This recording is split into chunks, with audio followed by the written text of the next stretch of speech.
আসসালামু আলাইকুম everyone, welcome করছি ময়না কুকিং রেসিপির নতুন আরেকটি পর্বে। আজকের পর্বে তৈরি করে দেখাচ্ছি টক ঝাল মিষ্টি একটি আমের আচার। আর খুব সহজভাবে তৈরি করে দেখিয়েছি আজকের এই আমের আচারের রেসিপিটি।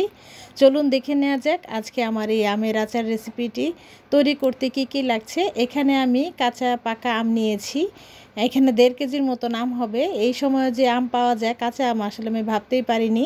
টুকরাটা ফেলে দিয়ে আমি এরকম করে টুকরা করে নিয়েছি। আপনারা আপনাদের পছন্দ অনুযায়ী টুকরা করে নিতে পারেন। আমি এইভাবে করে টুকরা করে নিয়ে আমি এখন আমের আচারটা তৈরি করতে চলে যাব।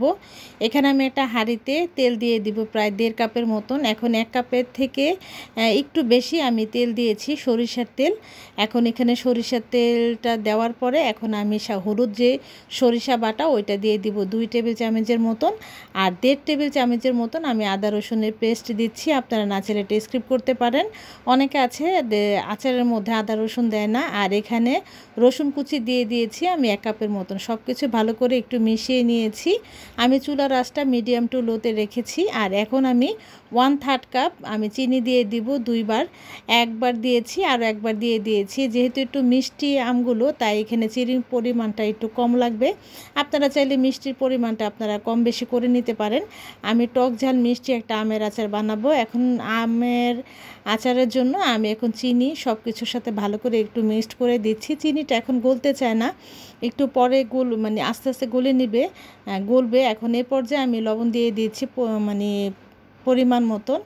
আর এখানে আমি এখনও মরিচের গুঁড়ো দিব 1 টেবিল চামচের মতো। কালারের জন্য 1/2 টেবিল চামচ দিয়ে দিচ্ছি আমি হলুদের গুঁড়ো। আর ধনের গুঁড়ো দিয়ে দিচ্ছি আমি 2 টেবিল চামচের মতন। দিয়ে সব কিছুর সাথে ভালো করে একটু মিক্সড করে নিচ্ছি।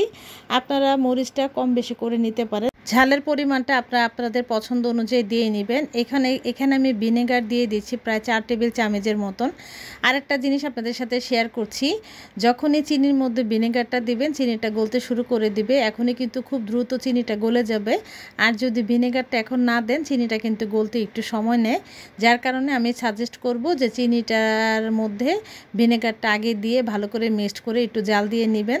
এতে করে আচারে আর ফাঙ্গাস পড়বে না। এখন সবগুলো আম আমি কেটে রেখেছিলাম, ভালো করে ধুয়ে পানি ঝরে রেখেছি। এখন সবগুলো আম এখানে দিয়ে ভালো করে একটু আমি নাড়াচাড়া করে নিচ্ছি। আপনারা দেখে বুঝতে পারছেন।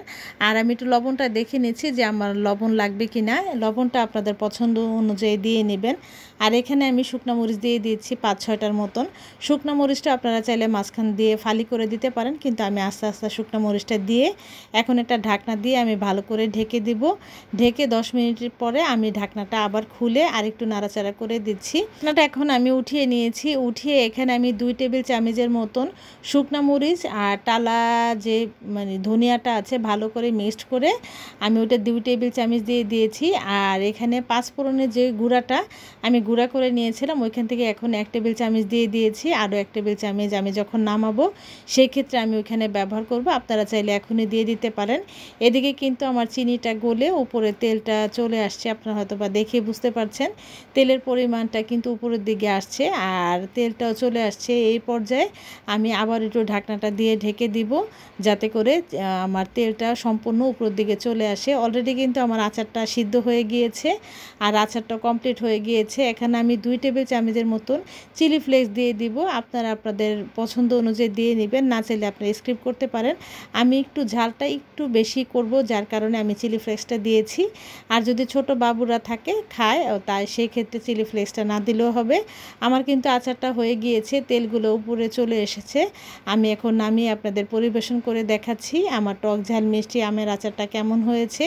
দেখতে যেরকম লোভনীয়, খেতে খুবই মজা হয়েছিল। আর এই আমের আচারটা একবার করে আপনারা সংরক্ষণ করতে পারবেন প্রায় 3 মাস পর্যন্ত। 3 মাস পর্যন্ত এটাতে কিছুই হয় না, ফাঙ্গাসও পড়ে না, যেহেতু আমি এখানে ভিনেগারটা দিয়েছি। আজকে আচারে কোনো অংশ ভালো লেগে থাকলে একটি লাইক দিয়ে চ্যানেলটি সাবস্ক্রাইব করে পাশে থাকা বেল বাটনে প্রেস করে রাখবেন যাতে নতুন ভিডিও দেওয়া মাত্র নোটিফিকেশান পেয়ে যান। অলরেডি যারা এই কাজটি করেছেন আপু ভাই আপনাদের অসংখ্য ধন্যবাদ। খুব সহজভাবে তৈরি করে দেখিয়েছি টক ঝাল মিষ্টি আমের এই আচার। আর এই সময়ে আমগুলো একটু মিষ্টি থাকে যার কারণে চিনির পরিমাণটা খুবই কম লাগে আর আমগুলো গলে যায় না।